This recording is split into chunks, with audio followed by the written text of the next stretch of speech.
Halo Sobat ZQ Score, balik lagi bersama gue Iksan Mahar. Seperti biasa kita akan membahas soal isu-isu terkini dari sepak bola nasional.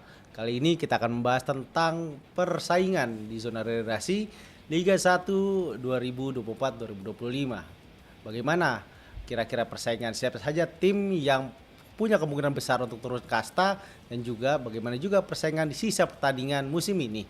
Kita akan bahas lengkapnya di episode kali ini.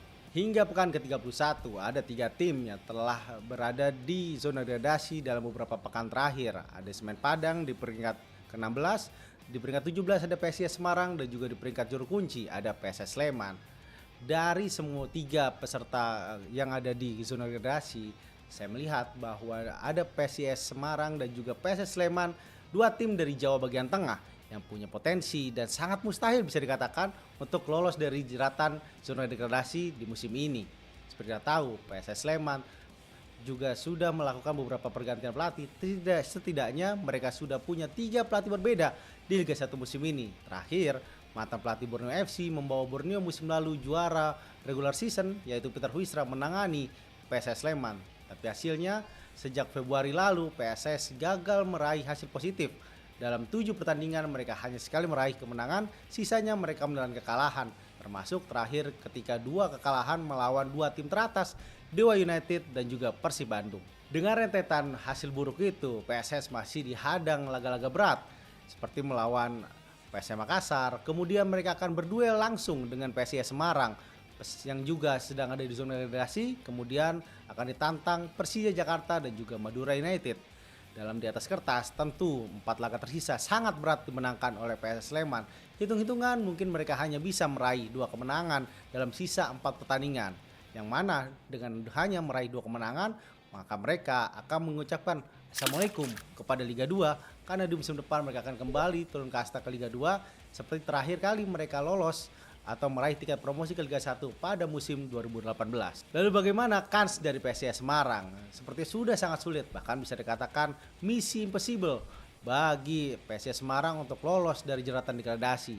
Pasalnya setelah kekalahan melawan Bali United kemarin dengan skor 0-4 di Stadion Iwan Dipta Gianyar Bali, kelihatan sekali bahwa PSIS Semarang sudah siap untuk kembali turun kasta. Dari sisi permainan, pemain PSIS Semarang menunjukkan permainan yang sangat-sangat buruk.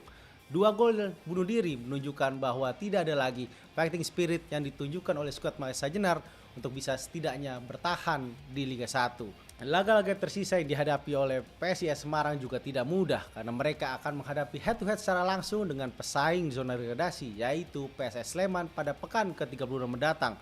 Kemudian ada Maluku United dan juga Barito Putra yang akan juga menantang PSIS Semarang. Seperti diketahui, 3 tim tersisa yang akan dihadapi PSIS Semarang di Liga 1 musim ini, 2 diantaranya juga punya kepentingan untuk menjauh dari zona degradasi. PSS Sleman tentu tidak ingin malu meskipun nantinya mereka akan tetap berada di juru kunci di dasar klasemen pada musim ini, dan juga ada Barito Putra yang juga ingin lolos dari zona degradasi, sedangkan sekarang PS Barito masih berada di peringkat ke-15 yang juga itu belum aman dari ancaman turun kasta di musim mendatang. Dan melihat 3 pertandingan tersisa, maka sangat sulit PSIS Semarang untuk bisa meraih kemenangan di 3 pertandingan itu. Setidaknya hanya 1 kemenangan yang mungkin saja bisa mereka dapatkan. Kasus itu tercipta ketika mereka menjamu PSS Sleman di kandang sendiri pada pekan ke-32 mendatang. Selanjutnya ketika melawan Malut dan juga melawan Barito, rasanya sulit untuk PSIS Semarang untuk meraih 3 poin. Bahkan 1 poin pun itu mungkin sudah setara kemenangan untuk Laskar Malaysia Jenar. Lalu kira-kira siapa 1 tim lagi yang akan mendampingi PSIS Semarang dan juga PSS Sleman turun kasta ke Liga 2 musim depan dan bersaing dengan tim-tim lain yang hendak promosi ke Liga 1 di Liga 2 2025-2026. Kandidat terkuatnya datang dari 2 tim di luar Pulau Jawa, Semen Padang yang ada di peringkat ke-16 dan juga Barito Putra yang ada di peringkat ke-15. Semen Padang sudah mencatatkan hasil positif dalam 2 game terakhir setelah mereka mengalami rentetan 3 kekalahan beruntun. Kemudian mereka bisa menang melawan PS Semarang dan juga bisa menang menghadapi Persija Jakarta yang akhirnya membuat pelatih Persija Jakarta asal Spanyol Carlos Peña diputus kontraknya oleh manajemen Macan Kemayoran atas kegagalan dia bersaing membawa Persija bersaing di papan atas musim ini. Di 4 laga tersisa selanjutnya, Semen Padang akan menghadapi 4 tim asal Jawa Timur yang punya kepentingan masing-masing untuk meraih poin penuh di sisa musim ini. Itu artinya Semen Padang tidak akan mudah untuk melanjutkan tren kemenangan mereka.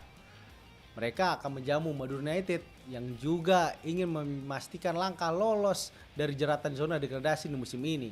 Kemudian masih ada juga lawan Persebaya Surabaya yang ingin bersaing dengan Dewa United, menduduki peringkat kedua dan meraih tiket untuk bersaing di Liga Challenge Asia musim depan.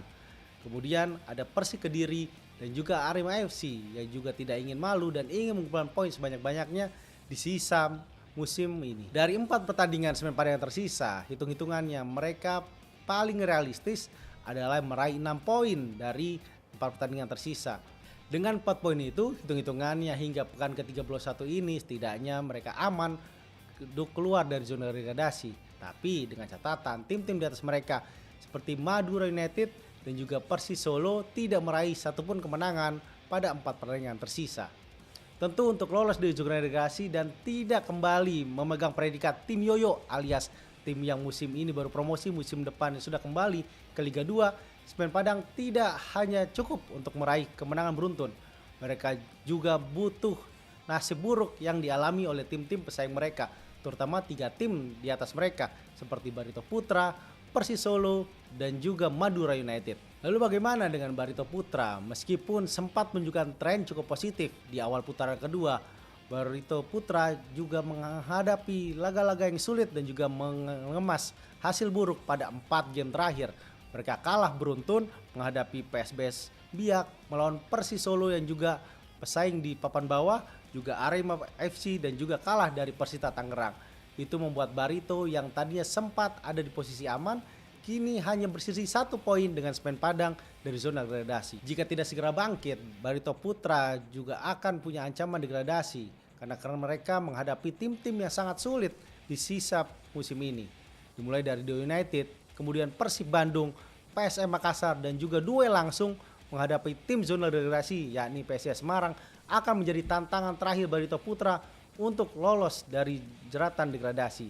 Seperti kita ketahui, dalam beberapa musim terakhir di era Liga 1, Barito selalu berkecimpung di zona degradasi pada setiap musimnya dan setiap musim juga mereka selalu berhasil lolos dari jeratan degradasi dan terus bertahan di Liga 1.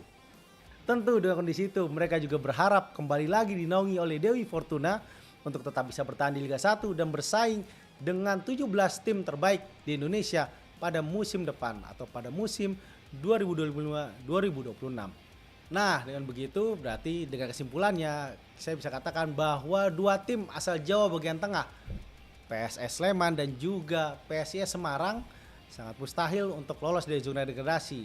Mereka sudah bisa mengucapkan Assalamualaikum Liga 2 pada musim depan. Kemudian juga 2 tim asal luar Pulau Jawa, Semen Padang dan Barito Putra akan memperebutkan 1 tiket tersisa untuk bertarung di Liga 2 musim depan.